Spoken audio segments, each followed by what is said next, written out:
real estate come back?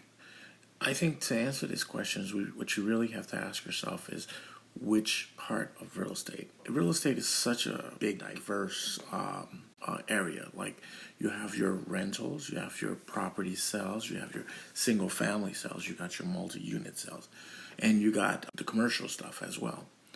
Now, one thing I want to point out, right now the markets are a little tricky. But one thing we do know is a lot of investors learned from the last crash. After the last crash, what happened is the banks started clamming up and they were not given money and loans. So what you started having is a lot of investors, assuming these investors could still be around, and most likely they are, and all the people that's actually been waiting for markets to crash.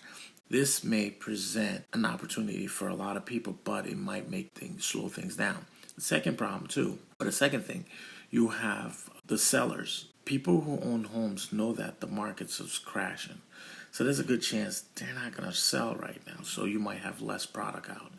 Now, with all those people who are interested in buying a lot of the multi-units, they might come in trying to get those great deals. Now, if all of them come at the same time, and then you have sellers or landlords or owners who don't want to sell right now because they think the markets are low or they're going to get hammered, then you then have yourself a different situation. Properties may actually stay right where they are, or maybe they might go up, maybe they might go down a little bit, but there's a good chance they might not go. With that being said, let's talk about what might go down. Commercial property, yeah, probably gonna go down. With rentals, people are just waiting to be able to evict tenants so those tenants can go and get help or whatever they have to do.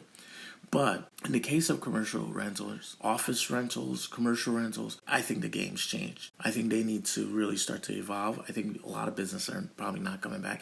Even some restaurants, they're in trouble. Now, with that being said, you will turn around and talk about the single family market. The single family market, now that is another area that's probably going to get hammered. Many people who did not pay their mortgage and then they were told you didn't have to pay your mortgage or whatever it may have been, are probably going to find themselves in a hole. Even if they had a forbearance, just the idea, the mind thinking you didn't have to pay your mortgage, even the mindset of thinking that you did not have to pay your mortgage could have changed the way these people think, and they probably accumulated other bills, thinking like, oh man, I don't have to do it. It's kind of like one of those things.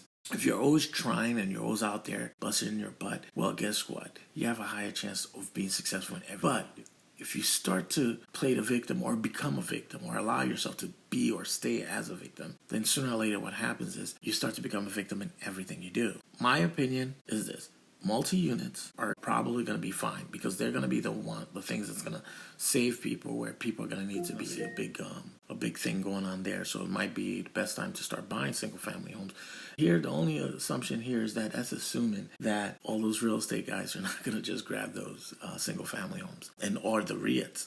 Now, commercial, yeah, I don't know what's going to happen with them, but it's going to get kind of tough for them. We're still going to have the questions about what do we do with the people who are probably out of work, stuff like that. However, I think the solution behind that, they're going to get government assistance for a while and, to pay that rent.